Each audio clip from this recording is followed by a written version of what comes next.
अस्सलामुअलैकुम नाजरीन, A1 global TV के साथ मैं हूं नाइला भट्टी। सबसे पहले शामिल करते हैं आज की अहम खबर।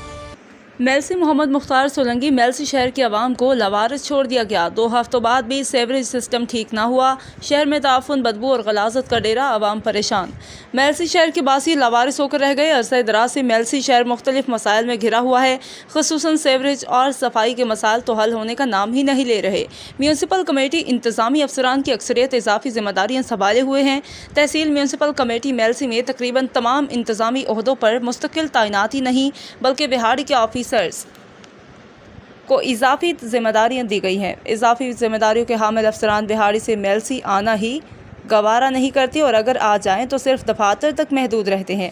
मेलसी शहर में सेवरेज सिस्टम ख़राब हुए 2 हफ्तों से ज़्यादा हो गया। कुछ इलाकों में सिस्टम पुराना होने की वजह से मुनहदिम हो चुका है, जिनमें से कुछ की निशानदेही हुई है और कुछ अभी रहता है। ख़राब सेवरेज की वजह से शहर भर में बदबू, ताफुन और गलाजत का राज है। मुकामी अफसरान अवामी मुतालबात और मीडिया को दिखाने के लिए बराए नाम काम करते हैं, लेकिन कोई भी काम पाया तकमील तक पहुँचाए बगैर गायब हो जाते हैं। मेलसी के अवाम का मुतालबा है कि इन्हें गलाजत, ताफुन और बदबू से निजात दिलाई जाए।